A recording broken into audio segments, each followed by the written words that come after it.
እግዚአብሔር ጋር ያለን ግንኙነት የከክልህ ለከክልህ መሆን የለም። ለሱ ብለህ ነው እንዴ ንስሐ የምትገባው? ለሱ ብለህ ነው የምትጾመው የምትጸልየው? አይደለም እኮ ለራስህ ነው። ለራስህ ለማንም አይደለም። በጣም ነው የሚያስፈራው የኛ ህይወት። ብዙ ተደብቀን የምንሰራው ኃጢአት አለ ሰው የማያውቀው። እግዚአብሔር ብቻ የሚያውቀው ጽድቅ አለን እንደኛ ማንም የማያውቅብን ማለት ነው። ብዙ ተደብቀን የምንሰራው ኃጢአት አለ። ብዙ ተደብቀን የምንሰራው ጽድቅ ይኑረን እንጂ ክርስቲያኖች ለእግዚአብሔር ብላችሁ የተዋችሁት ነገር እግዚአብሔር በምን እንደሚጎበኛችሁ ላታውቁት ትችላላችሁ። ትታችሁ የመጣችሁለት ብዙ ነገር ሊሆን ይችላል። አይምሯችሁ ላይ የምታስቡት አንዳንዶቻችሁ ስራ ሊሆን ይችላል። ሌሎቻችሁ ቤተሰብ፣ ልጆቻችሁን፣ ሚስታችሁን፣ ባላችሁን፣ ያላችሁን ሀብት ንብረታችሁን። ምናልባት አንዱ እኮ ተቀምጦ በዚህ ሰዓት የሚያወጣውን የሚያገባውንም የሚያሰላ ሊሆን ይችላል። ትታው ከመጣ አይቀር ግን እግዚአብሔር አምላክ የሚሰጥ ነገር እንዳለ ግን እመን። እግዚአብሔር አምላክ ያልደከመበት እንዲለወጥም ጭምር ዘሩን ያልዘራበት የትኛው ልብ አለ ከኛ መካከል? እንዳለት የጸና ልባችንም ላይ ይዘራዋል እግዚአብሔር። በጾሙ በጸሎቱ በስግደት በምጽዋቱ በንስሐ በቅዱስ ቁርባን አለማደጋችንን እያየ መከራ ሲመጣ ተሳቀን እንደምንደርቅም እያወቀ እግዚአብሔር ይዘራል። የዓለም ጥቅማ ጥቅም ምድራዊ የሆኑት ፍላጎትና የሥጋ ምኞቶቻችን እንደሚያሰናክለን እያወቀ ይዘራል። እና ታዲያ ከእግዚአብሔር ነው የጎደለው? ከኛ ክርስቲያኖች እኛንን እንጂ ያጎደልንበት እግዚአብሔር ላንለወጥበት የምንችል ሊያጎልብን የቻለም ያጎደለብንም ነገር የለም። ስሙ የተመሰገነ ይሁን። እውነት ተስፋ ያልቆረጠብን ክርስቲያኖች እርሱ ብቻ ነው። አይገርማችሁም? እግዚአብሔር ግን ሁላችንንም ችሎን ተሸክሟል። እስካሁን ማንም እግዚአብሔር አምላክ ትተውለት መጥተው ሕይወታቸውን ሰጥተው ማንንም አሳፍሮ መልሶት አያውቅ። ኃጢአት መተው አይከብድም። የመጨረሻ ጊዜ ጌታ ሆይ የዘላለም ሕይወትን እንድወርስ ምን ላርግ ብላችሁ እግዚአብሔርን የጠየቃችሁበት ጊዜ መቼ ነው? እናንተና እኔስ ከክርስቶስ ፊት የሚያሳስበን የትኛው ሕይወታችን ነው? ሰው በአንደበቱ እግዚአብሔርን ብቻ ወዳለው እያለ እንዲኖር ቤተክርስቲያን አትነግረው። በተግባር እንዲያሳይ ነው የምትፈልገው። እግዚአብሔርን ከወደድከው ከሱ ውጪ ሌላ አምላክ አታመልክም። እግዚአብሔርን ከወደድከው የተቀደሰ ስሙን በከንቱ አትጠራው። እግዚአብሔርን ከወደድከው እሱ የቀደሳትን ሰንበት አንተም ቆመህ ትቀደስባታለህ። መጽሐፍ ቅዱሱን ቃል ለሁላችሁ በንባብ አሰማችሁና ወደ ትምህርታችን እንሄዳለን። የማቴዎስ ወንጌል ምዕራፍ 19 ቁጥር 16 እነሆም አንድ ጎልማሳ መጥቶ ቸር መምህር ሆይ የዘላለም ሕይወትን እወርስ ዘንድ ከበጎ ሥራ ወገን ምን ላድርግ አለው። እርሱም ለምን ቸር ትለኛለህ? ከአንዱ እግዚአብሔር በቀር ማንም ቸር የለም። ወደ ሕይወት ልትገባ ብትወድስ ትእዛዛትን ጠብቅ አለው። እርሱም የትኞቹን አለው? ጌታችን ኢየሱስም አለው አትግደል፣ አታመንዝር፣ አትስረቅ፣ በሐሰትም አትመስክር፣ አባትና እናትህን አክብር፣ ባልንጀራህንም እንደ ራስህ ውደድ። ያም ጎልማሳ ይህን ሁሉ ከሕፃንነቴ ጀምሮ ጠብቄዋለሁ፣ እንግዲህ የቀረኝ ምንድን ነው አለው። ጌታችን ኢየሱስም እንዲህ አለው ፍጹም ልትሆን ብትወድ ሂድና ያለህን ሁሉ ሽጠህ ለድሆች ስጥ፣ ሰማያዊ ሀብትንም ታገኛለህ፣ መጥተህም ተከተለኝ። ጎልማሳውም ይህን ነገር ሰምቶ ሀብቱ ብዙ ነበርና እያዘነ ሄደ። ጌታችን ኢየሱስም ለደቀ መዛሙርቱ እንዲህ አላቸው፣ እውነት እውነት እላችኋለሁ ባለጸጋ ወደ መንግሥተ ሰማያት ይገባ ዘንድ ጭንቅ ነው። ዳግመኛም እላችኋለሁ ባለጸጋ ወደ እግዚአብሔር መንግሥት ከሚገባ ይልቅ ግመል በመርፌ ቀዳዳ ቢያልፍ ይቀላል። ደቀ መዛሙርቱም ይህን ሰምተው እንግዲያስ ማን ሊድን ይችላል እያሉ እጅግ ተደነቁ። ጌታችን ኢየሱስም አያቸውና በሰው ዘንድ ይህ አይቻልም፣ በእግዚአብሔር ዘንድ ግን ሁሉ ይቻላል አላቸው ይላል። ስለ ቅዱስ ቃሉ የአምላካችን የልዑል እግዚአብሔር ስም የተመሰገነ ይሁን። በዚህ ቁጥር 20 ላይ ተጽፎ በሚገኝ የኃይለ ቃል መነሻነት የምንማር ይሆናል። እንግዲህ በሉ እስኪ የቀረኝ ምንድነው? እስኪ ድገሙት። እንግዲህ የቀረኝ ምንድነው? ሶስተኛ እስኪ ድገሙት። እንግዲህ የቀረኝ በዚህ መነሻ ርዕስ እንማራለን። በድጋሚ እንዲያስተምረን አምላካችን ቅዱስ ፈቃዱ ይሁንልን። ከጌታችን ከመድኃኒታችን ከኢየሱስ ክርስቶስ ትንሣኤ በኋላ ከ40 ቀን በኋላ የምናከብረው ከ9ኙ የጌታችን የመድኃኒታችን የኢየሱስ ክርስቶስ አበይት በዓላት መካከል ዕርገት ይጠራል።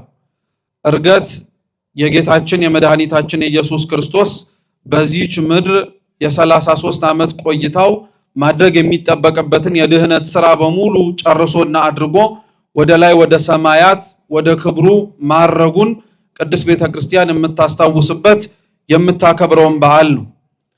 የጌታችን የመድኃኒታችን የኢየሱስ ክርስቶስ ዕርገት ለቅድስት ቤተክርስቲያናችን እርሱ ወደ ሰማይ የወጣበት ብቻ ሳይሆን የተዋሃደው ሥጋም ከአብ ከመንፈስ ቅዱስ ጋር አብሮ ሊሰለስ ሊቀደስ ሊመለክም ጭምር ከፍ ያለበትም ክብረ በዓል ነው።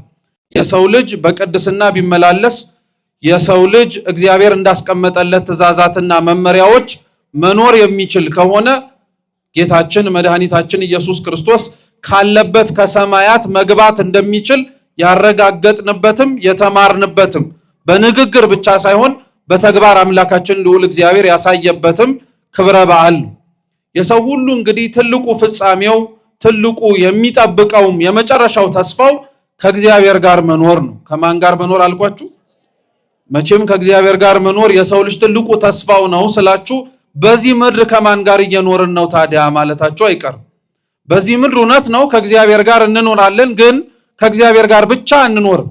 ለታደሉት ለተመረጡት እነሱ በእግዚአብሔር የተመረጡ ብቻ ሳይሆን እነሱ ራሳቸው መልሰው እግዚአብሔርን ለመረጡ ብቻ ካልሆነ በቀር በዚህ ምድር ላይ ከእግዚአብሔር ጋር አንድ ሰው ብቻውን መኖር አይችልም። የራሱ ስጋዊ ፍላጎትን ጨምሮ በእግዚአብሔር አብሮ መኖር እንዳይችልም ጭምር ሊያደርጉት የሚችሉ በጣም ብዙ ውጣ ውረዶች አሉ። እነዚህንና መሰል ጉዳዮችን ታዲያ ሰው ከእግዚአብሔር ጋር እንዴት ብቻውን ተለይቶ ሰው ከእግዚአብሔር ጋር እንዴት ብቻውን ተመርጦ መኖር እንደሚችል ቅዱስ ወንጌል ከጌታችን ከኢየሱስ ክርስቶስ ዕርገት በፊት ከሱ ጋር አብረው ለመኖር በታደሉ ቅዱሳን አባቶቻችን ያስተምራል። እየሰማችሁ ነው? በኋላ በፍጻሜው ከክርስቶስ ጋር አብሮ አንድ ሰው ባረገበት በላይ በሰማያት በክብር መኖርን መርጣለሁ የሚል ካለ በዚህ በምድር ላይ ከእግዚአብሔር ጋር መኖርን መጀመሪያ ምርጫው ማድረግ መቻል አለበት። በዚህ እግዚአብሔርን ያልመረጠው በላይ በሰማያት እግዚአብሔርም ሊመርጠው ስለማይችል በዚህ በምድር ከእግዚአብሔር ጋር አብሮ ለመኖር ያልታደለ በላይ በሰማያት ከእግዚአብሔር ጋር አብሮ ለመመረጥም ያልታደለ ስለሚሆንም ጭምር። ለዛ ነው ጌታችን ኢየሱስ ክርስቶስ አስቀድሞ ከማረጉ በፊት በምድር ከእርሱ ጋር አብረው ለመኖር የታደሉት በኋላም ደግሞ ራሱ ባለቤቱ የዮሐንስ ወንጌል ምዕራፍ 14 ላይ ስፍራ ላዘጋጅላችሁ ወደ ላይ ወደ ሰማያት እሄዳለሁ ብሎ ቃል የገባላቸው የተነገረላቸው የአባቶቻችን የሐዋርያትን ሕይወት የምንማር ሐዋርያት ከጌታችን ከመድኃኒታችን ከኢየሱስ ክርስቶስ እግር ስር 3 ዓመት ከዋለበት እየዋሉ ካደረበት እያደሩ ቃሉን እየሰሙ በተግባርም ጭምር እየተማሩ የቆዩ ቅዱሳን ናቸው። እነዚህ ሐዋርያት ጌታችን ኢየሱስ ክርስቶስን ከመከተላቸው በፊት ሁሉም የትላንትና ሕይወት ነበራቸው። ወንጌሉን እንኳን የጻፈልን ቅዱስ ማቴዎስን ብቻ ለይተን እንኳን ብንመለከተው ዛሬ ማቴዎስ ብለን የምንጠራው ቅዱስ ማቴዎስ ዛሬ ቅዱስ ሆኖ ከመጠራቱ በፊት ትላንትና ቀራጭ ነበር። ምን ነበር አልኳችሁ? ቀራጭ ነበረ። ቀራጭ ማለት ዛሬ በዘመናዊው ቋንቋ ምንነቱን እንተርጉመው ብንል ግብር ሰብሳቢ ማለት ነው። ግብር ሰብሳቢ ነበር። ግብር ሰብሳቢነት ግን ቅዱስ ማቴዎስ ይኖርባት ለነበረችው ለኢየሩሳሌም ጌታችን ኢየሱስ ክርስቶስም ያስተምርበት በነበረበት ዘመን ግን አንድ የሙያ ዘርፍ አልነበር። እገሌ ቀረጥ ሰብሳቢ ነው፣ እገሌ ቀራጭ ነው ማለት በተዘዋዋሪ በደለኛ ነው፣ ኃጢአተኛ ነው ብሎ እንደመናገር ያክል ነው። ሙያ ነው። በሙያው ውስጥ ግን ይሰራ ስለነበረው ኃጢአት፣ በሙያው ውስጥ ይደረግ ስለነበረው ክፋት ግን ባለሙያዎቹ ራሱ ሙያቸው በሚጠራበት ስም ሲጠሩ ኃጢአተኞች ናቸው ተብሎ እንደመቆጠር ያክል ነው። ኃጢአተኞችም ነበሩ ብዙሃኖቹ። ጌታችን ኢየሱስ ክርስቶስ ያስተምርበት በነበረበት ዘመን ላይ እንደሚታወቀው ሮማውያን እስራኤላውያንን ቀኝ የገዙበት ዘመን ነበር። ምንም እንኳን ከተማቸው ላይ በነፃነት ለመራመድ ይችሉ ይሆን እንጂ አስተሳሰባቸው፣ አመለካከታቸው፣ ሁኔታዎቻቸው በሙሉ በሮማውያን ቀኝ ግዛት ውስጥ የተጠቃለሉ ነበር። ዛሬም በነገራችን ላይ ክርስቲያኖች በነፃነት መራመድ ስለቻለንና ወተን ስለገባን በተለያዩ አስተሳሰቦች ሳንያዝ ነፃ ሆነን ማሰብ እንችላለን ብለን በድፍረት ራሱ መናገር የማንችልበት ዘመን። በነፃነት እግራችን ይራመድ ይገባ ይሆናል እንጂ ዓለምና በዓለም ያሉ ሐሳቦች በሙሉ በውስጣችንና በማንነታችን ውስጥ ሰርገው ስለገቡ አነጋገራችን፣ አስተሳሰባችን፣ አመለካከታችን ራሱ ክርስቲያን የማይሸት ሰዎች ነን እኛ። እንደዚሁ ሁሉ ሮማውያንም ቀኝ ገዟቸው የነበሩት እስራኤላውያን የሚጨቁኗቸውና የሚያስጨክኗቸው የነበሩት እነሱ የሚያመልኩትን አማልክት እንደሚያመልኩ እነሱ እንደሚንበረከኩላቸው ጣዖታቶች እንዲንበረከኩ ብቻ አልነበረም።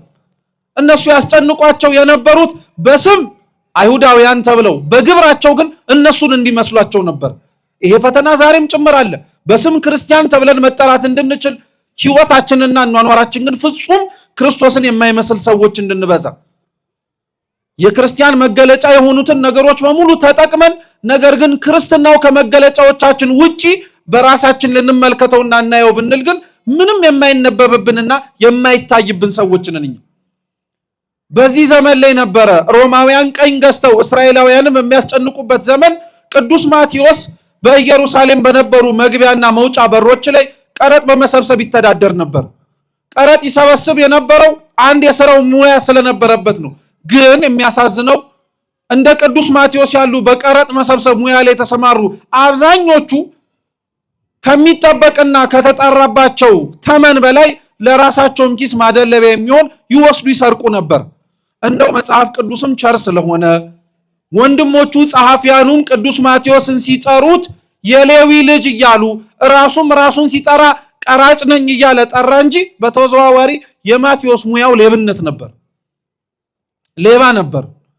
ከሚገባው ከተጠየቀው ለራሱ ከተሰጠው በላይ አብዝቶ የሚሻ አብዝቶ ይወስድ የነበረ ሰው ነበር።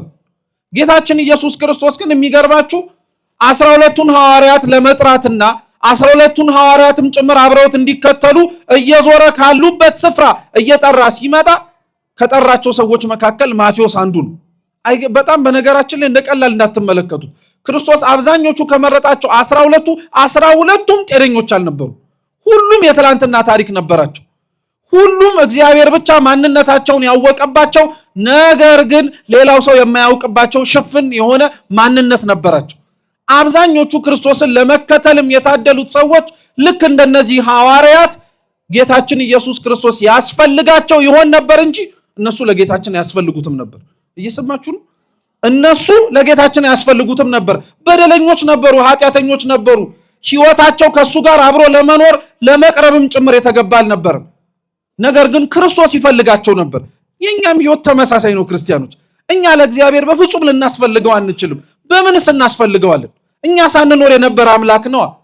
በእኛ ሚና ውስጥ፣ በእኛ መገኘት ውስጥ፣ በእኛ መሰባሰብ ውስጥ ለሱ ለማንነቱ ለሁኔታው ልንጨምርለት የምንችለው ነገር የለም። በእኛ መገኘት ውስጥ ግን የሱ መኖር ትልቁም ነገር አለ። ሐዋርያትን ካሉበት ቦታ ላይ ሲመርጥ ማቴዎስንም ጠርቶታል። ሌባ ነበረ እኮ፣ ላይመረጥበት የሚችልበት በጣም ብዙ ምክንያት ነበረው። ግን ጌታችን ኢየሱስ ክርስቶስ ማቴዎስን ጠራው። ቅዱስ ዮሐንስ አፈወርቅ ዛሬ እረፍቱን የምናስብለት አባት ቅዱስ ማቴዎስን ጌታችን ኢየሱስ ክርስቶስ ለምን እንደጠራው ምን አይቶስ ጭምር ተከተለኝ ብሎ እንደጠራው ይጠይቃል። ማቴዎስ ምንም የሚያስጠራ ተከተለኝ የሚያስብልም በጎ ምግባር ያልነበረው ሰው ነው። ግን ቅዱስ ዮሐንስ አፈወርቅ ሲመልስ ምን ይላል? ጌታችን ኢየሱስ ክርስቶስ የተመለከተው የዛሬውን ሌባውን ቀራጩን ማቴዎስን ሳይሆን የነገ ወንጌል ጸሐፊ ምርጥ ዕቃውን ነው አለ። እግዚአብሔር ሲጠራን ምናችንን አይቶ የሚጠራ ይመስላችኋል? ክርስቲያኖች አሁን ያለንበትን ኃጢአት ብቻ እኮ አይደለም፣ ቃሉን ብንሰማው ነገ ልንሆን የምንችለውንም ጻድቅ ጭምር ተመልክቶ ነው። ማቴዎስን የጠራው የነገ ማንነቱን አይቶ ነው። ማቴዎስን ብቻ አይደለም፣ ሁሉንም ተመልከቷቸው። ከጌታችን ከኢየሱስ ክርስቶስ ጥሪ በኋላ የተጠሩ ከሱም እርገት በኋላ በክርስትናው እምነት ውስጥ ለመመላለስ የታደሉ አብዛኞቹ ጌታችን ኢየሱስ ክርስቶስ ከኃጢአት የጠራቸው ኃጢአተኛነታቸውን አይቶ ሳይሆን ነገ ቃሉን ሰምተው ጻድቅ መሆን የሚችሉበትን ማንነቱን ተመልክቶ። ጳውሎስን ሲጠራው ጳውሎስ ይሆናል ብሎ ማን አሰበ? ጳውሎስ እኮ አሳዳጅ ነበረ። ሳውል እኮ ክርስቲያኖችን በገመድ እየሳበ ከምኩራቦቻቸው ውስጥ ለማስገባት የሚጥር በጣም አማጺ ነበረ። በደማስቆ ሲጠራው እኮ ቅዱስ ጳውሎስን ሳውል ሳውል እያለም ሲጠራው አሳዳጅነቱን አይቶት አልነበረም። በኋላ ላይ ምርጥ ዕቃ ሆኖ ለሱ የሚሞትለት ምስክር እንደሆነ አውቆ ነው። እግዚአብሔር ክርስቲያኖች ሁላችንንም የሚጠራን አሁን ያለንበትን ማንነት ብቻ አይቶ አይደለም፣ ነገ ልንሆን የምንችለውን ቅዱስ ቃሉንም ጭምር ከሰማን ልንስተካከልበት የምንችለውን የተለወጠ ሕይወታችን አይቶ ነው። እግዚአብሔር ለሁላችን የተለወጠ ሕይወት ይስጠን። ቅዱስ ቃሉን መስማት ክርስቲያኖች ያስፈልጋል የምንለው እንዲሁ ዕውቀት ለመጨመር አይደለም፣ ለሁላችን። ሊቃውንት አባቶቻችን ሲያስተምሩ ጌታችን መድኃኒታችን ኢየሱስ ክርስቶስ ለመሰረታት በገዛ ደሙም ለዋጃት ለቅድስት ቤተክርስቲያን ባረገ ጊዜ ላይ ይህችን በገዛ ደሙ የዋጃትን ቤተክርስቲያን ለሶስት ነገር ነው አሳልፎ ሰጥቷት የሄደው። አደራም ጭምር አስጠብቋት የሄደው ለስንት ነገር ነው አልኳችሁ? ለሶስት ነገር ነው። መጀመሪያ ጌታችን ኢየሱስ ክርስቶስ ለዚች ቅድስት ቤተክርስቲያን አብሮን እንዳለ ጭምር አብሮን እንደሚሰራም ጭምር እንድናውቅ ሰጥቷት የሄደው ቅዱስ ሥጋውን ክቡር ደሙ ነው። ከጌታችን ከኢየሱስ ክርስቶስ ከምሴተ ሐሙስ ከዛች እራት ጀምሮ እስካሁን ድረስ ነገም ወደፊትም በዚች ቅዱስ ቤተክርስቲያን ውስጥ የማን ሥጋና የማን ደም ነው የሚፈተተው? የክርስቶስ ሥጋና ደም ይፈተታል። እሱ ሥጋና ደም በመኖሩ እግዚአብሔር ከኛ ጋር እንደሆነ እናውቃለን። ሁለተኛው ጌታችን ኢየሱስ ክርስቶስ የተሰበሰብንባትን ቤተክርስቲያን ይሄንን ቤተክርስቲያን ተብሎ የሚጠራውን ህብረት ሰጥቶት አድሎት የሄደው ደግሞ ቅዱስ መንፈሱን ነው። እስኪ ቅዱስ መንፈሱን በሉ። ነገ አባታችን ሲመጡ የሚያስተምሩን አንዱ የጌታችን የኢየሱስ ክርስቶስ እርገት ውስጥ ከእርገቱ ጋር አብረን የምናነሳው ጌታችን ኢየሱስ ክርስቶስ ለሐዋርያቱም ጭምር የሰጣቸውን ቃል ነው። እርሱም አንትሙ ሰንበሩ ሀገረ ኢየሩሳሌም ቅድስት፣ እናንተ ግን ኃይልን ከአርያም እስከምትለብሱ ድረስ ከዚህ ካላችሁበት ከኢየሩሳሌም እንዳትነቃነቁ ብሏቸዋል። ጌታችን ካረገ ከ10 ቀን በኋላ ማለትም ከነገ ከግንቦት 13 ከ10 ቀን በኋላ ግንቦት 23 የምናከብረው በዓለ ጰራቅሊጦስ ለቤተ ክርስቲያን እግዚአብሔር አብሯትም ጭምር እንዳለ ምስክር ነው። ያለ መንፈስ ቅዱስ ሙቀት ቤተ ክርስቲያን አትባልም። ያለ መንፈስ ቅዱስ ምስጢራቱን የመለወጥ ኃይል ቤተ ክርስቲያን ውስጥ የምንፈጽማቸው ነገሮች በሙሉ ቅዱስ ተብለው ሊጠሩ አይችሉም። ሶስተኛው ልትረሱት የማይገባው ክርስቲያኖች ክርስቶስ ቤተ ክርስቲያኑን የመሰረተም አሳልፎም የሰጣት ለቅዱስ ቃሉ ነው። ለምኑ አልኳችሁ? አዎ ቅዱስ ቃሉን ስንሰማ እግዚአብሔር አምላክ ትላንትና የተናገረውን ቃል መልሶ ለኛ ሲሰብከን ማቴዎስን በመለሰበት ጳውሎስን በጠራበት ኃጢአተኞችን መልሶ ጻድቃን ባደረገበት ቃሉ ሌሎች ሲለወጡ ሲስተካከሉ ስናይ ማን አብሮን እንዳለ እናውቃለን። እግዚአብሔር አብሮን እንዳለ እናውቃለን። የማቴዎስን ታሪክ ዛሬ ላይ መልሰን ቀራጭ ነበረ ጠርቶ ምርጥ ሐዋርያ ያደረገው ስንል እንደ ማቴዎስ ልባቸውን ከፍተው የሚሰሙት ሰዎች የመለወጥ ዕድል እንዳላቸው ብቻ የምንሰብክበት ሳይሆን የተለወጡትን ሰዎች አይተን ማንም ጭምር አብሮ እንዳለ እንድናውቀው ነው። እግዚአብሔር ምን አልኳችሁ? ማን አብሮን እንዳለ እግዚአብሔር። ልብ ብላችሁ ስሙ ክርስቲያኖች። ላስተዋለው ሰው ወንጌል ማለትም አራቱ ወንጌላት የማቴዎስ፣ የማርቆስ፣ የሉቃስና የዮሐንስ ወንጌል ልክ እንዳለቁ አምስተኛው የሚጀምረው መጽሐፍ ምንድን ነው? በሉ እንጂ መልሱ እስኪ። ሐዋርያት ሥራ በሉ እንጂ። የሐዋርያት ሥራ ነው። አራቱ መጽሐፍት ልብ ብላችሁ ስሙ። ጌታችን መድኃኒታችን ኢየሱስ ክርስቶስ በምድር ላይ ስላደረገው፣ በምድር ላይ ስለፈጸመው፣ በምድር ላይ ስላከናወናቸው ነገሮች የሚናገር መጽሐፍ ነው። ስንቱ? አራቱ ወንጌላት። አምስተኛው የሐዋርያት ሥራ ብለን ከወንጌሉ በኋላ የጠራነው መጽሐፍ ደግሞ ጌታችን መድኃኒታችን ኢየሱስ ክርስቶስ ካረገ በኋላ በተወረደልን በእግዚአብሔር መንፈስ ቅዱስ የተለወጡ ሰዎች ታሪክ በክርስቶስ የሚነበብበት ክፍል ነው። እየሰማችሁ ነው? የተለወጡ ምኖች አልኳችሁ? ሰዎች ታሪክ። ለዛ ነው ራሱ ቅዱስ ዮሐንስ አፈወርቅ ምን ይላል መሰላችሁ? በአራቱ ወንጌላት ይመለክ የነበረው ክርስቶስ በምኩራብና በቤተ መቅደስ ነበር አለ። በምንና በምን? በምኩራብና በቤተ መቅደስ። ከመንፈስ ቅዱስ መውረድ ግን በኋላ እግዚአብሔር አምላካችን የሚመለከው ምኩራብ መቅደስ ተብሎ በሚጠራ በክርስቲያኖች ሰውነት ነዋል። ስለዚህ እግዚአብሔር አምላክ እስካሁን እንዳለ የምናውቀው መጽሐፍ ጠቅሰን ስለምንናገር ብቻ አይደለም። ሰውነታቸውን እንደ መቅደስ ከፍተው እግዚአብሔር እንዲገለገልበትም ጭምር የመረጡ ሰዎችን ስናይ ነው። እግዚአብሔር አምላክ እንድንከፈትለት በቸርነቱ ይርዳል። ስለዚህ ቅዱስ ማቴዎስ ባለበት ስፍራ ላይ ሄደ፣ ተከተለኝ አለው። እስኪ ተከተለኝ በሉ እንጂ። በነገራችን ላይ አንድ ነገር ልንገራችሁ። በሉ የምላችሁ መኖራችሁን ለማወቅ አይደለም። ይሄ የምትሰሙት ቅዱስ ቃል እናንተም ስትናገሩት መቀደስ እንድትችሉ ነው። ስለዚህ እኔን አትዩኝ፣ በሉ ስላችሁ በሉ መኑኝ። እስኪ ተከተለኝ በሉ። በጣም ጥሩ። አሁን እኔ እዚህ ጋር ቆሜ በስመ አብ ብዬ ጀምሬ እናንተን ማለት ነው ተከተሉኝ ብላችሁ ምንድን ነው የምትሉኝ? በስመ አብ አንደኛ በስመ አብ አትሉም። ተው፣ ማስተዋል መልሱ። ጌታችን ቅዱስ ማቴዎስን ሁሉን ጥሎ እንዲከተል ያደረገው ረጅም ስብከት ሰብኮት አይደለም። ረጅም ቃለ እግዚአብሔር ሰብኮት አይደለም። የነ ሙሴን የሌሎች የቀደምት አባቶቻችንን ታሪክ ጠቅሶ አስታውሶ እሱን መከተል ያለውን ጥቅምም ነግሮት አይደለም። ምንም ነገር ሳይለው ምን ብቻ ነው አለው ያልኳችሁ? ተከተለኝ አሉ። አሁን እኔና እናንተን አልኳችሁ መምህራነ ቤተክርስቲያን ቆመው በስመ አብ ብለው ተከተሉኝ ቢላችሁ ምንድን ነው የምትሉት? በጣም ብዙ ጥያቄ ነው የምናበዛው። ሲጀመር ወዴት ነው የምትሉት? እንደው ሌላው ቢቀር ማለት ነው ለምን ብላችሁ መጠየቃችሁም አይቀሩ አይደል እንዴ? ለምን ወዴት? እንደዚህ አይነት መሰል ጥያቄዎች መጠየቅ አለባቸው። ቅዱስ ማቴዎስን ግን ጌታችን ኢየሱስ ክርስቶስ ተከተለኝ ብሎ ሲናገረው ሲያስተምረው ለምንም ወዴትም አላለው። እሺ ብሎ ነው ተደስቶ ሄደው። ምን ያክል ቢያምነው እንደሆነ ተመልከቱ። አሁን ይሄን ንጽጽር ያመጣውላችሁ ያለ ምክንያት አይደለም። ማቴዎስን ክርስቶስ ተከተለኝ ሲለው ብዙ ነገር አላናገሩም፣ ብዙ ነገር አልሰማው። መከተሉ እንዲሁ ዝም ብሎ ተነስቶ በጣም ይደንቀናል። ምን ያክል ቢያምነው ነው? ምን ቢያይበት ነው? ምንስ ቢሰማ ነው እንላለን። በእርግጥ ተናጋሪው ክርስቶስ ነው። እንኳን ረጅም ነገር ተናግሮ ቀርቶ ዝም ብሎም የሰውን ታሪክ መለወጥ የሚችል አምላክ ነው።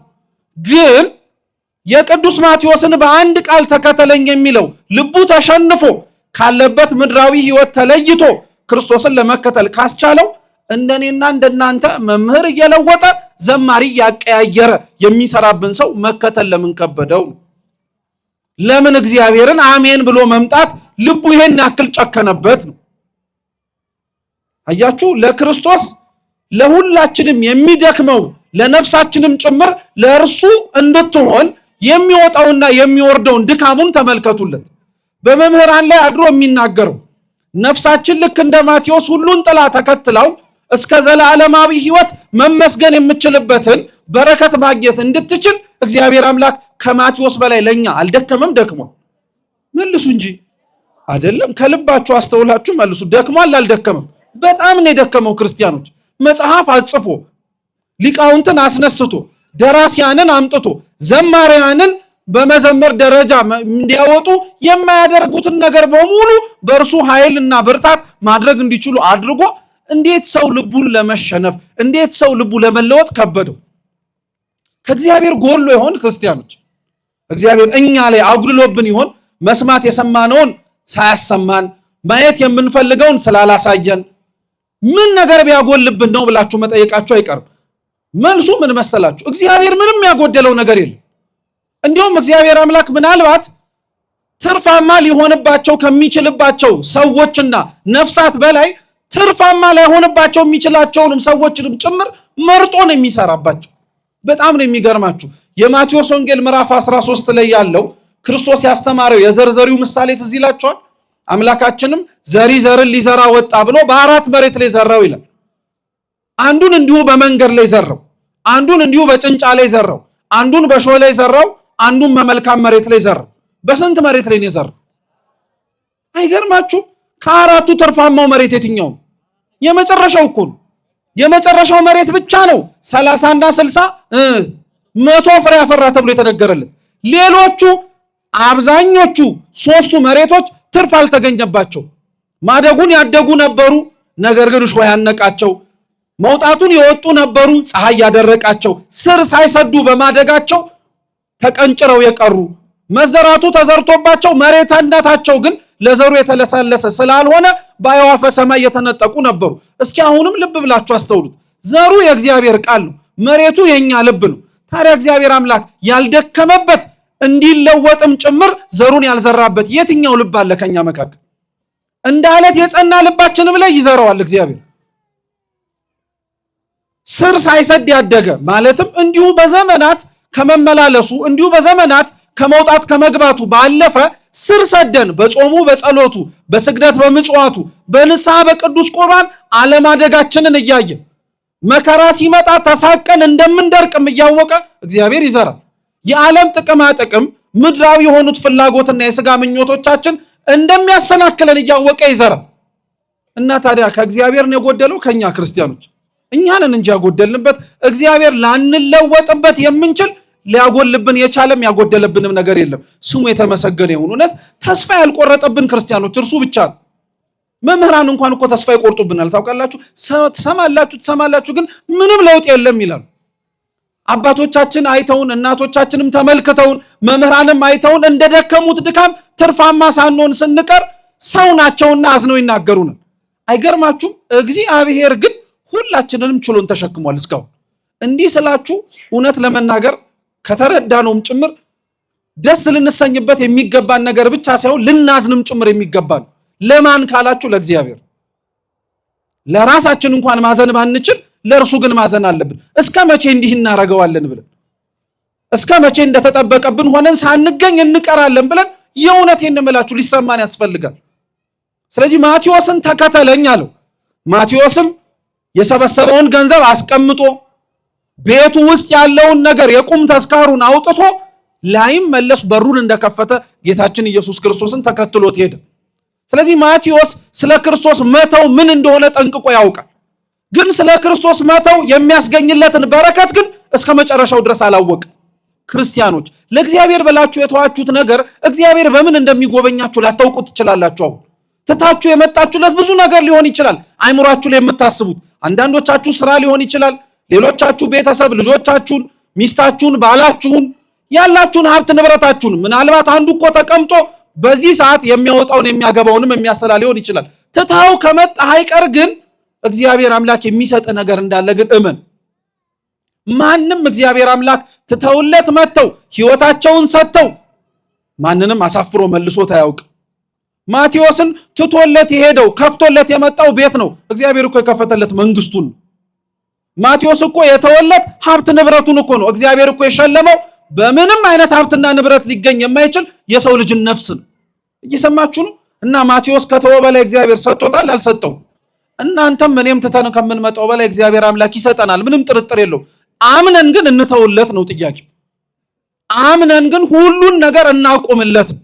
እንደ ሁሉን ነገር እሺ መተው ከበደኝም ልንል እንችላለን። እሺ መተው የማይከብድ ነገር አንድ ነገር ልንገራችሁ። ኃጢአት መተው አይከብድም። ለምን እንደሆነ ታውቃላችሁ? ኃጢአትን ለመስራት የተፈጠርን ኃጢአትንም እየሰራን እንድንኖር የተዘጋጀን ስላልሆንን።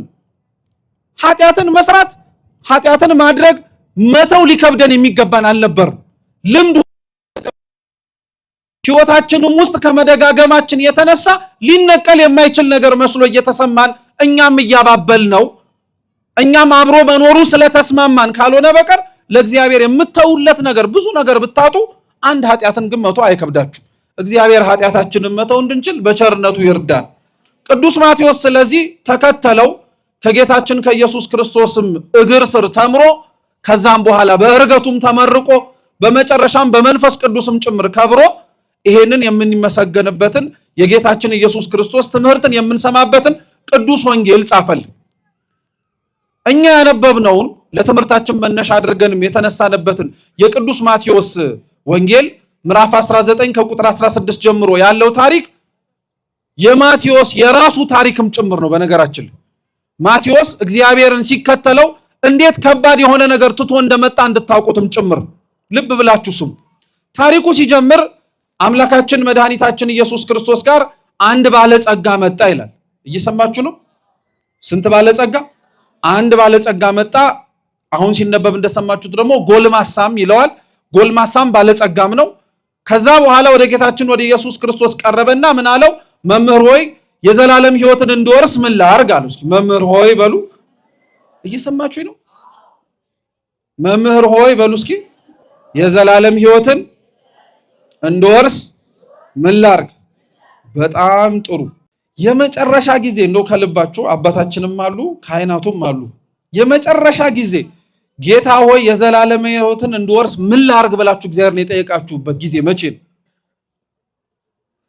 አዎ አንገታችን የደፋ ነው ትዝም ስለማይልን። ስንት የምንጠይቀው ነገር አለ እግዚአብሔርን። ደግሞ የምን የዘላለም ሕይወት ነው? አንዳንዶቻችን እኮ በጣም ነው የሚገርመው። የዘላለም ሕይወት የሚጠየቅ ሳይሆን በቃ የወረስነውና ማንም ሊወስድብን የማይችል ይመስል እኮ ነው የምንመጻደቀው። ስንት የሚጠየቅ ነገር አለ እግዚአብሔር ፊት። አንዱና የመጀመሪያው የምን ሕይወት ነው? የዘላለም ሕይወት ነው። ክርስቲያኖች አትሸወዱ። የምንኖርባት ምድር ኃላፊ እንደሆነች የኛም ሕይወት ጊዜያዊ እንደሆነ በአንድም ይሁን በሌላ በቅርብም ይሁን በሩቅ ቀብረናቸው በተመለስናቸው ሰዎች አይታችኋል። እንደዛም ሆኖ ግን ከአብዛኞቻችን ውስጥ ስንቶቻችንን አሳስቦን ስለ ዘላለም ሕይወት እግዚአብሔርን የምንጠይቀው? ጌታችን የሚገርማችሁ የቅዱስ ማቴዎስ ወንጌል ምዕራፍ 6 ላይ ከምዕራፍ 5 ጀምሮ እንዲያውም ያስተማረው የተራራው ስብከት ትዝ ይላችኋል። የተራራው ስብከት ውስጥ አንዱ ጌታችን ኢየሱስ ክርስቶስ ካስተማራቸው ትምህርቶች ውስጥ ጸሎት አለበት። አባታችን ሆይ ብለን የምንጸልየው በዚህ ጸሎት ውስጥ አምላካችን ኢየሱስ ክርስቶስ አንዱ እንድንጸልይ አንዱ እግዚአብሔርን እንድንማጸነው ከነገረን ነገሮች መካከል መንግስቱን ነው። እስኪ አባታችን ሆይ በሉ። ከዛስ ምን ትምጣ? የዘላለም ሕይወት ትምጣልን እኮ ማለት እኮ ነው። ታውቃላችሁ? መንግስት ትምጣ ማለት በዘላለም አብረን መኖር እንድንችል ናልን ማለት ነው።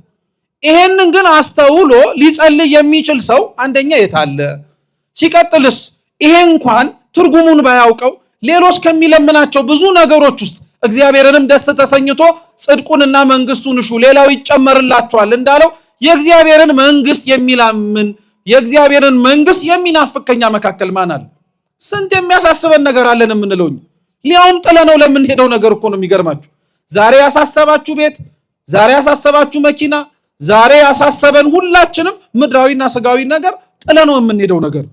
በዚህች ሕይወት አንድ ልናገኘው የምንችለው ወደፊትም ከእግዚአብሔር ጋር ለመኖር የሚያስችለን ነገር ቢኖር የዘላለም ሕይወት ነው። ክርስቲያኖች ከዛሬው ዕለት ጀምሮ ብትችሉ ከብዙ ጸሎቶቻችሁ ውስጥ አካቱት።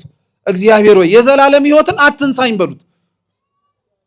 እዚህ ምድር ላይ አብራችሁት የታመናችሁለትን የኖራችሁለትን ሃይማኖታችሁን ከ50 ከ60 ከ70 ዓመት በላይ የጠበቃችሁትን አምላካችሁን በሰማይ ሳብራችሁት መኖር አትናፍቁም እንዴ? ሲጀመርስ እዚህስ እንደዛ ሆናችሁ የኖራችሁለት በሰማይ ዋጋ እንደሚከፍላችሁ እኮ ተስፋ አድርጋችሁ።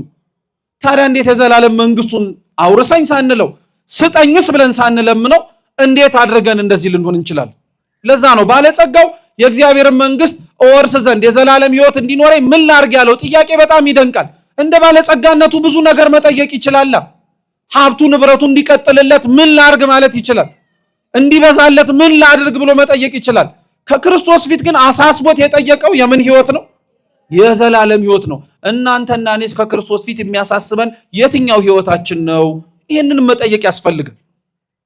ጌታችን ኢየሱስ ክርስቶስ ግን ለዚህ ለጠየቀው ባለጸጋ የሰጠው መልስ ግን የሚገርም ነበር። መምህር ቸርስ መልካምስ ለምን ትለኛለህ? መልካም የሆነ ቸር የሆነ አንዱ እግዚአብሔር ብቻ ነዋል። ስንቱ እግዚአብሔር ብቻ? አንዱ እግዚአብሔር ብቻ። ምዕመናን እስኪ መልሱ። እግዚአብሔር መልካም ነው አይደለም? ቸር ነው አይደለም? ደግ ነው አይደለም? መምህርስ ነው አይደለም? ለምን ታዲያ ይመስላችኋል ክርስቶስ መምህር ወይ የዘላለም ሕይወት እንድወርስ ምን ላድርግ ሲለው ለምን ቸር መልካም መምህርስ ትለኛለህ? ሊቃውንት አባቶቻችን ይሄንን ክርስቶስ የመለሰውን መልስ ለምን እንደዚህ እንዳለው ሲመልሱ ምን ይላሉ?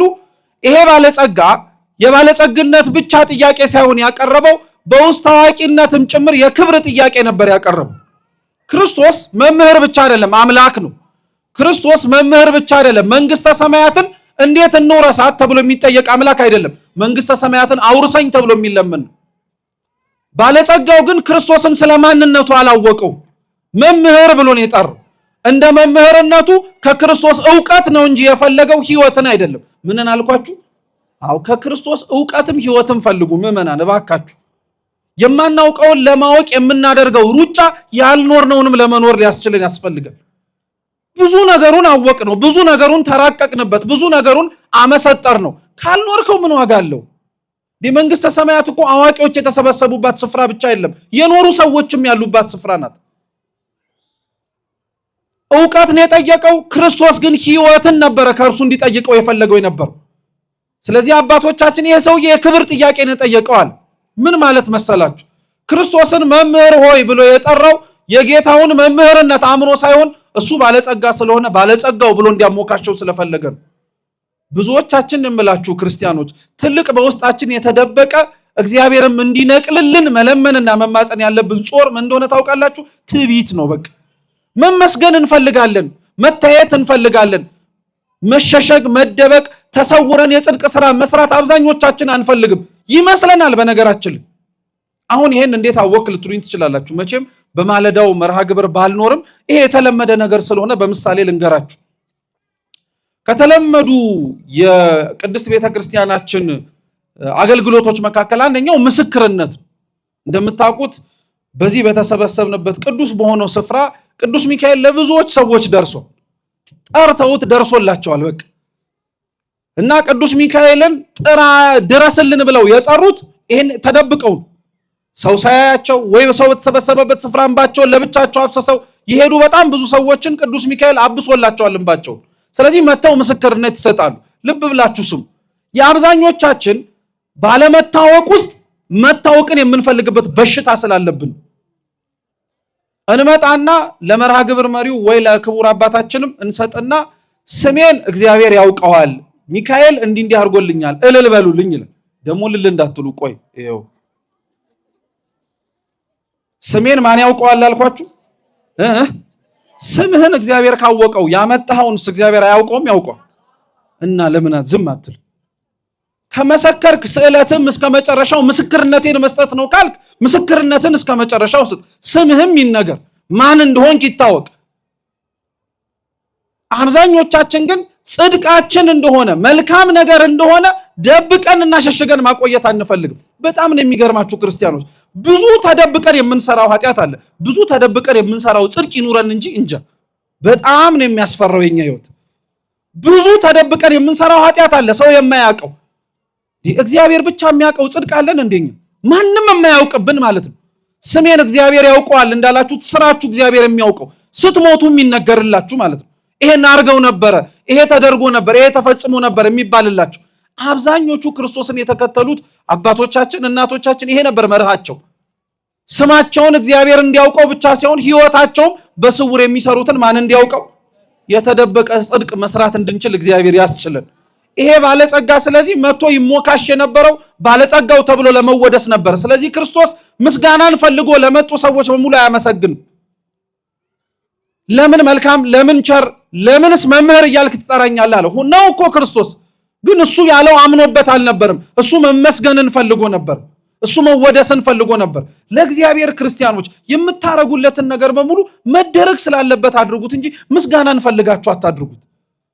እውነቴን ነው የምላችሁ። አብዛኞቻችን ለእግዚአብሔር ማድረግ ያለብንን ነገር በሙሉ ለራሱ ለባለቤቱ እንደ ወሮታ እንይዝበታለን። ራሱ እንዳበደር ነው እንቆጥርበታለን። ይሄን አርጌልህ፣ ይሄን ፈጽሜልህ፣ መቅደስ ቆሜልህ፣ ንስሐ ገብቼልህ። ለሱ ብለህ ነው እንዴ ንስሐ የምትገባው? ለሱ ብለህ ነው የምትጾመው የምትጸልየው? አይደለም እኮ ለራስህ ነው። ለራስህ ለማንም አይደለም። ግን እቺን አስበን እኛ አንዲት ነገር ብጠመብን ወይ የጠየቅነው ቢጎልብን ይሄን አድርጌ ለምን አላደረክልኝም እንላለን። ክርስቲያኖች ከእግዚአብሔር ጋር ያለን ግንኙነት የከክልህ ልከክልህ መሆን የለም። እናንተ ስታረጉ የሚያረግላችሁ እናንተ ስትሆኑ የሚሆንላችሁ አይደለም። ሲጀመር ብዙ ሳንጠይቀው ያረገልን አምላክ ነው እግዚአብሔር። መች ከኛ መካከል ከእንቅልፉ ተነስቶ ጠዋት ማለዳ ቆሞ መቅደስ ውስጥ ቆሞ ተውት የዘላለም ሕይወትን አውርሰኝ የሚለው ልመና ተውት። ማን ከኛ መካከል ከቤተ መቅደስ ቆሞ ስለሚመታው ልቡ ይለመናል? ማን እዚህ ቆሞ ስለ ሳምባው ይለመናል? ማን ስለ ጣፊያው ይለመናል? ሲጀመር ውስጣችሁ ራሱ ትዝ አይላችሁ? እኔም አይለኝም። ልቤ፣ ኩላሊቴ፣ ጉበቴ ተጨንቄበትም አላቅም። አለመንከኝም አለመናችሁኝም ብሎ ግን እግዚአብሔር ጸጥ አላረጋቸው። በጣም ውድ የሆኑት ዋጋ የማይገኝላቸው ቢጠፉ ሊመለሱ የማይችሉት ነገሮቻችን ሁሉ በውስጥ ያሉት ናቸው። አንድም ቀን ጠይቀ ነው የማናውቀው አምላካችን ግን አለመኑኝም ብሎ ቸላላለ፣ አልጠየቁኝም ብሎ ዞር አላለ። እና ታዲያ እግዚአብሔር አምላክ ስንጠይቀው ብቻ አቤት የሚል ካለመን ነው ዝም የሚል መሰላችሁ እንጂ እሱማ እንደ ሰው አይደለም። እሱ እንደ መሬታዊ ሰው አይደለም። ስለዚህ ባለጸጋውን ጠየቀው። ለምን ቸር መልካም መምህር ትለኛለህ? ቸር የሆነው መልካም የሆነው አንዱ ማን ብቻ ነው አለው? እግዚአብሔር ብቻ ነው አለው። ግን ጥያቄው ጥሩ ስለሆነ ለኛም መማማሪያ መሆን ይችል ዘንድ ምን አለው? የዘላለም ሕይወትን መውረስ የምትፈልግ ከሆነ ትእዛዛቱን ጠብቅ አለው። ምኑን ጠብቅ? ጥሩ። አንድ ነጥብ ደግሞ እዚሁ ላይ እናንሳ። የዘላለም ሕይወትን መውረስ እንዳልኳቸው የክርስቲያኖች የመጨረሻ ዓላማቸው ነው። ሰማዕታት ደማቸውን ያፈሰሱት ጻድቃን በገዳሙ ውስጥ ሰው ሳያዩ ንጽ ጠብቀው ከሰውም ርቀውም ጭምር የኖሩት የምን ሕይወት ለመውረስ ነው? የዘላለም ሕይወትን ለመውረስ ነው።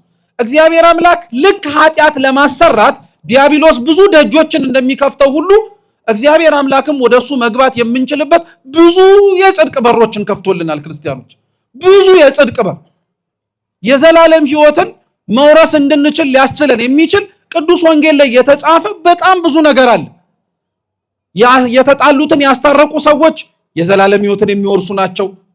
የተራቡትን ያበሉ፣ የተጠሙትን ያጠጡ፣ የታረዙትን ያለበሱ፣ እንግዳ የተቀበሉ፣ እስረኞችን የጠየቁ እነዚህ ሁሉ የምን ሕይወት የሚወርሱ ናቸው?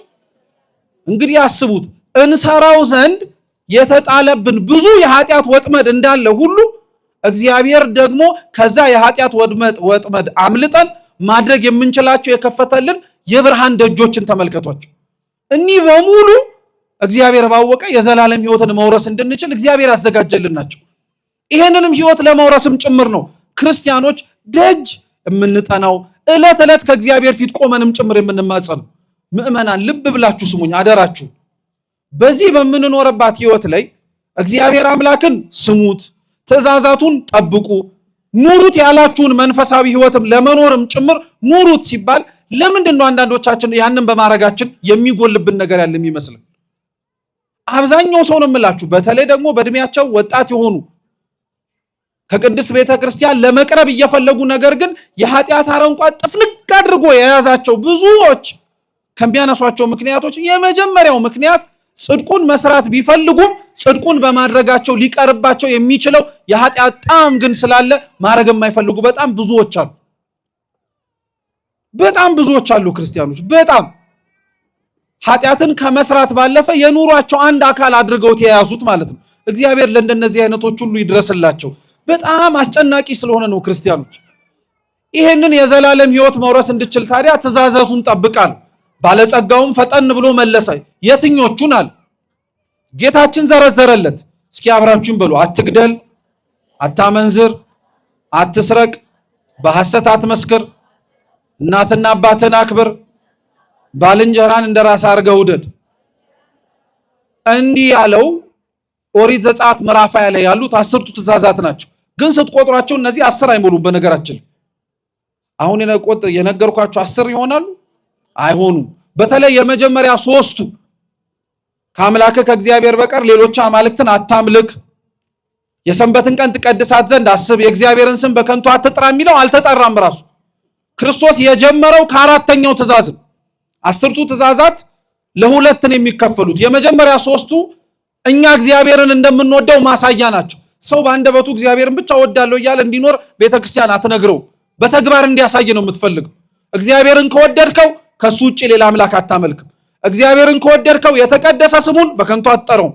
እግዚአብሔርን ከወደድከው እሱ የቀደሳትን ሰንበት አንተም ቆመህ ትቀደስባታለህ እንጂ ዝም ብለህ እግዚአብሔርን ወደዋለሁ ማለት አትችልም።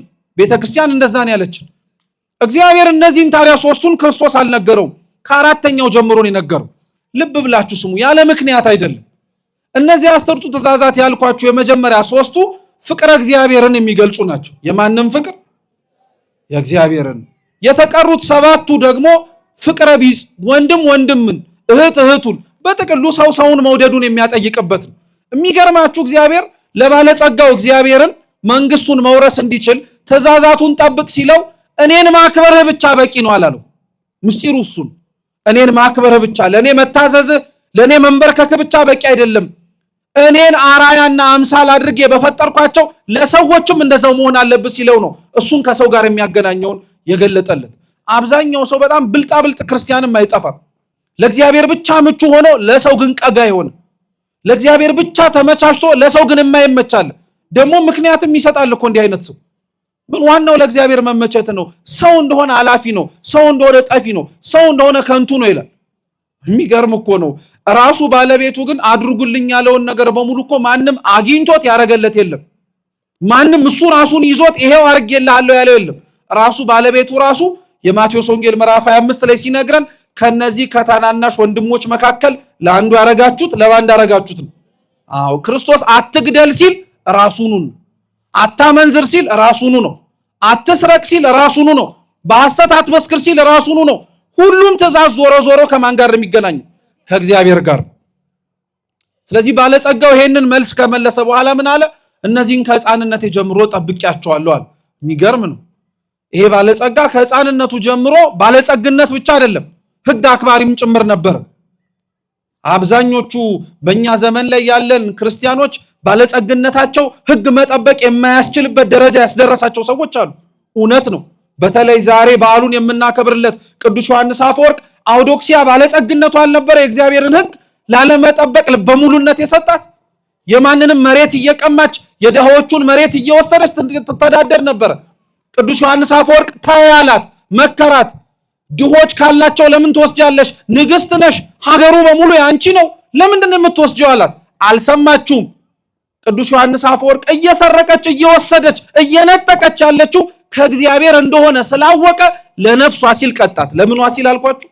አረ መልሱ ቶሎ በሉ። ለነፍሷ ሲል ነው የቀጣት። ካህናተ ቤተ ክርስቲያን ምእመናን የሚቀጡን የሚገስጹን የማይገባውን ነገር ስናደርግ አምርረው የሚናገሩን ነፍሳችንን ስለወደዷት፣ ቢጠሏትማ ኖሮ ቀጥልበት ነበር የሚሉ፣ ቢጠሏትማ ኖሮ አብረው ተባባሪን የሚሆኑልን። አውዶክሲያ ተግባሩ አይወደድም፣ ነፍሷ ግን በእግዚአብሔር ዘንድ አንድ ነፍስ ነው፣ የክርስቶስ ደም የፈሰሰለት ነው። ስለዚህ ታይ ተባለች፣ አልሰማችም። በፍጻሜው ቅዱስ ዮሐንስ አፈወርቅ ምንድን ያላት? የጌታን ስጋና ደም እንዳትቀበል በቤተ ክርስቲያን ጉባኤ እንዳትሰበሰብ ከለከላት። አውዶክሲያ አሁንም ይሄ ልቧን አልመለሰውም። የአውዶክሲያን ታሪክ ስትሰሙ የእኛንም ታሪክ ትዝ ይበላችሁ። በቀኖና ከጌታ ስጋና ደም መከልከላችን፣ ከቤተ ክርስቲያን ከምዕመናን ከሚሳተፉት ቅዱስ ማዕድ መራቃችን ስንቱ ሰው ይከነክነው? ምንም የሚከነክነው እኮ የለም። እኛ ቀኖናችንንም ከጨረስን በኋላ አገር ሰላም ብለን ወደ ተውነው ኃጢአት ነው የምንመለሰው። ቢናፍቅህማ ኖሮ ቀኖና የገባህበትን ዕለት እንደጨረስ የአምላክ ስጋና ደም ጋር በተንደረደርክ ነበር። አውዶክሲያ ይሄ ልቧን ሊመልሳት አልቻለውም። አልፋ ተርፋ ሌሎች ሊቃነ ጳጳሳትን ሰብስባ ዮሐንስ አፈወርቅን አውግዙልኝ፣ ይሰደድልኝ፣ አላስኖር አለኝ አለች። እውነት እንነጋገር ከተባለ አላስኖር ያለው ዮሐንስ አፈወርቅ ነው ወይስ እሷ ናት? እሷ ነበረች እኮ። ግን ዮሐንስ አፈወርቅ ተመልከቱት፣ በጣም ነው የሚደንቃችሁ። ምን አረገ መሰላችሁ? ጽድቁ የማያልቅበት የቤተ ክርስቲያን ኮከብ የሆነው ቅዱስ ዮሐንስ አፈወርቅ በጣም ነው የሚገርማችሁ። ህዝቡ በጣም ይወደው ስለነበረ ሊቃነ ጳጳሳቱ መጥተው ይሄ ነገር ተወስኖብሃል ልታግዝ ነው ሲሉት፣ እንግዲያውስ ህዝቡ እኔና እሷ እንደተስማማን መጀመሪያ ይስማ፣ አለበለዚያ እሷ በጉልበት አንስቼ ወስደዋለሁ ካለች ህዝቡ በእኔ ምክንያት ሊሞት ነዋል። ስለዚህ እኔ ዕለተ ሰንበትን አስተምሬ ከጨረስኩኝ በኋላ በጀርባው በር ፈረስ ታዘጋጅልኝ፣ የፈለገችበት ቦታ ሄዳለሁ፣ ህዝቤ ከሚነካ እኔ ብሰደድላቸው ይሻላል አለ። እንዲህ አይነቱን አባት ለቤተ ክርስቲያን አያሳጣት። አይገርማችሁም ታዲያ?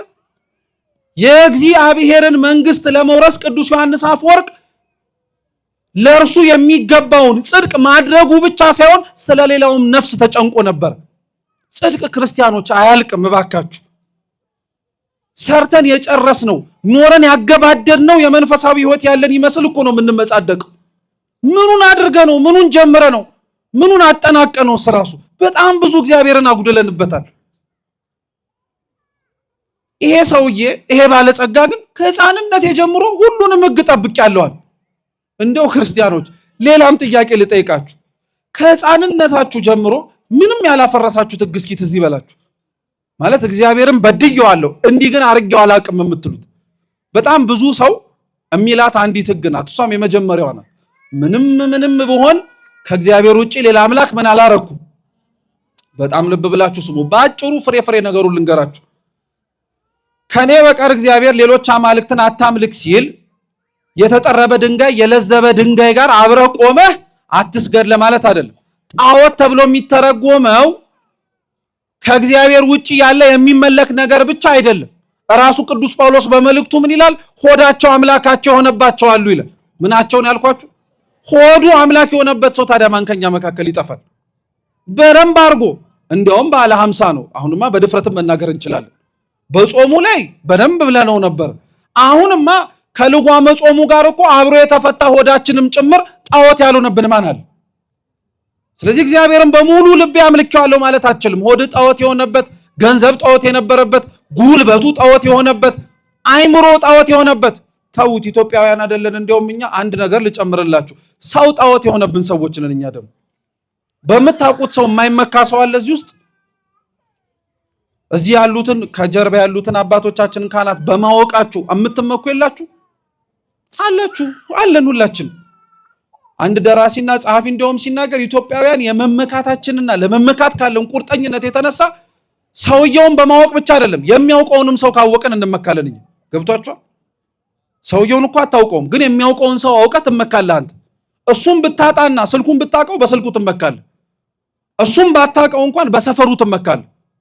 በሰፈራቸው የሚመኩ ሰዎች አጣ አንተ እኔ እኮ እዚህ ሰፈር ልጅ ነኝ እያሉ በቃ ትምክት በቃ እስከ መጨረሻው ድረስ ያለ መጽሐፍ ግን የሚመካ ቢኖር በማን ይመካ ነው የሚለው።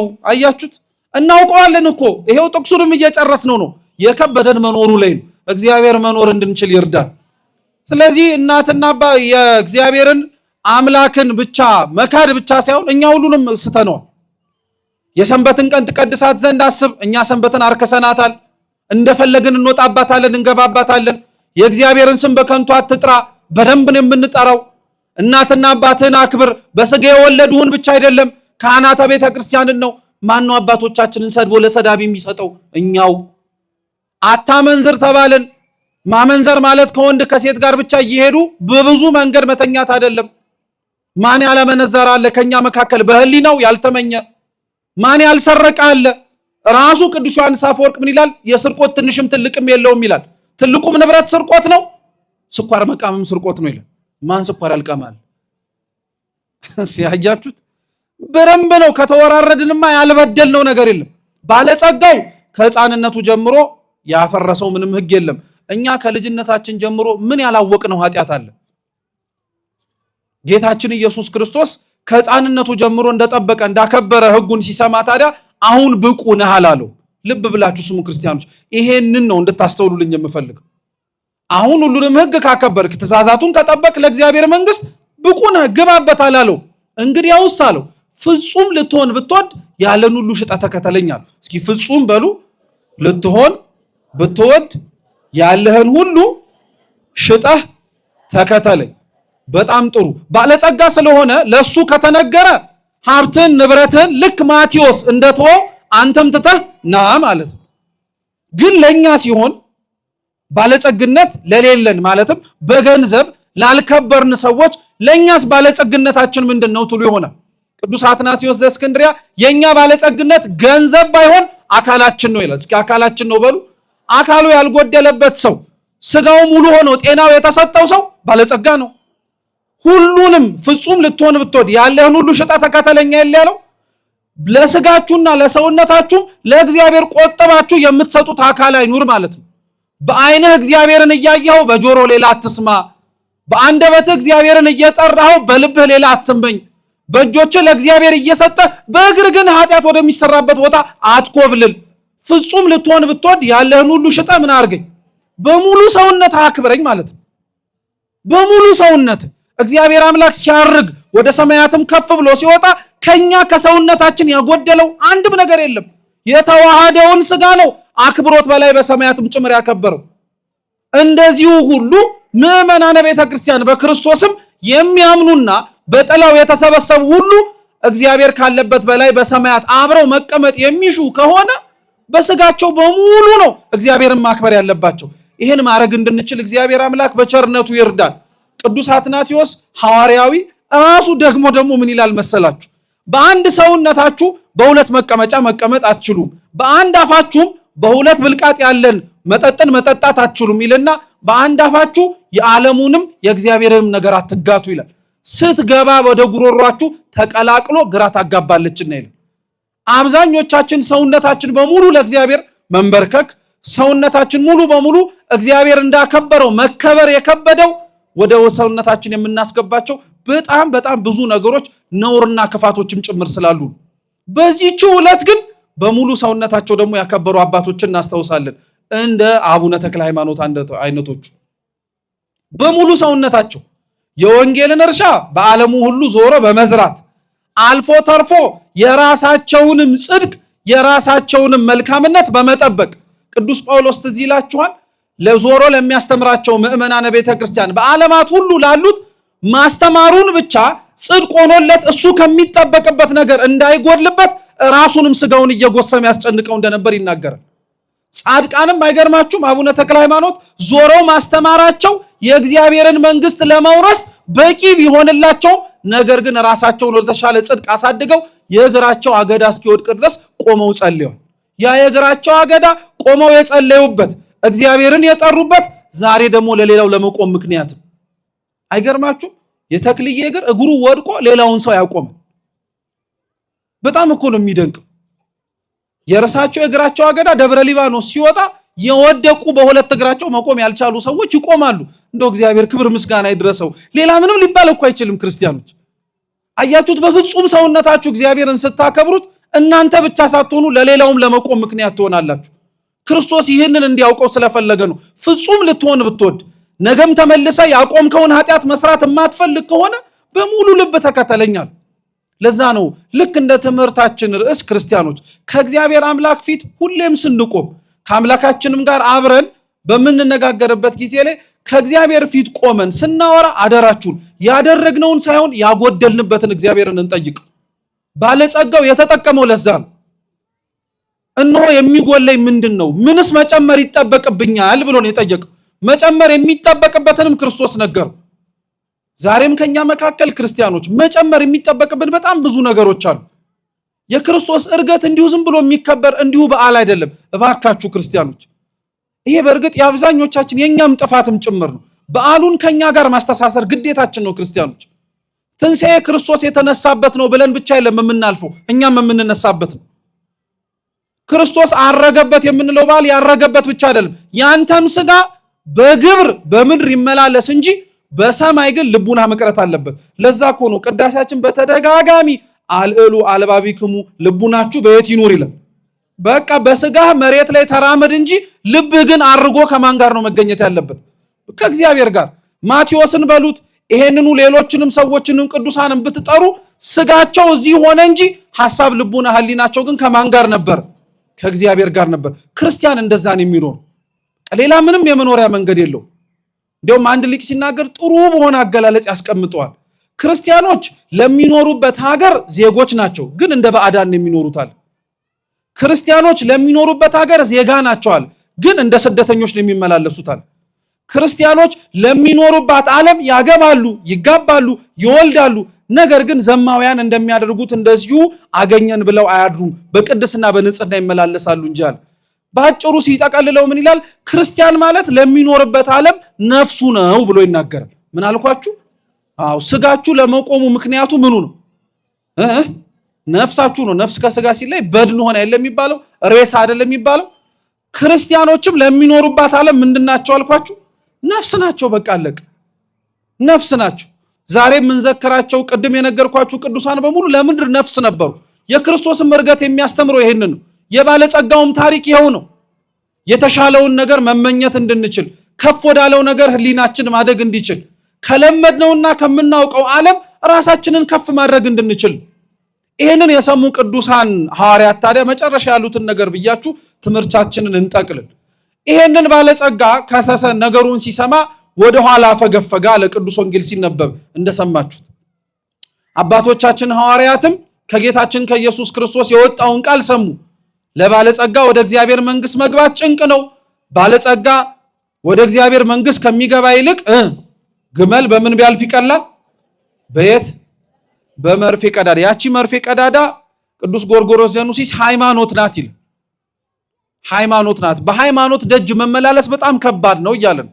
ምክንያቱም ለሚያምን ሰው የሚያደርገውን ነገር ሳያምኑ የሚኖሩት ሰዎች እያዩት ስለሚሳለቁበት፣ ለማያምን ሰው ግራውን ሲመታ ቀኙን መስጠት በጣም ፌዝ ነው፣ ስላቅ ነው፣ ሳቅ ነው። ግን ይሄ ወንጌል ነው።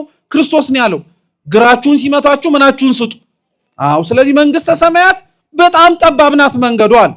ቀጠሉና ታዲያ ሐዋርያት አባቶቻችን የሚገባ ጥያቄ ጠየቁ። እንግዲያውስ ማን ሊድን ይችላል አሉ። እንግዲያውስ ማን ነው ተክለ ሃይማኖት ከገባበት፣ ማን ነው ዮሐንስ አፈወርቅ ከገባበት፣ ማን ነው ክርስቶስ ሰምራ ከገባችበት ቦታ ለመግባት የሚቻለው ሲል እግዚአብሔር አምላክ እንዲህ ብሎ መለሰላቸው። ለሰው በሉ እንጂ ይህ አይቻልም፣ ለእግዚአብሔር ግን ሁሉ ይቻላል። ስለዚህ እግዚአብሔርን መንግስት የምንወርሰው እሱ ካለበት በሰማያት አርገንም ከእርሱ ጋር በክብር መኖር የምንችለው የታዘዝነውን ሁሉ በእኛ በሰው አቅም የሚደረግ የሚቻል ስለሆነ ሳይሆን ማን እንደሚያስችለን አምነን ነው። እግዚአብሔር የጀመርነውን ክርስቲያን ሕይወት አስችሎን በፍጻሜ ለክብር ለመንግስቱ ያብቃን። የሰማነውን በልቦናችን ሰሌዳ ይጻፍልን።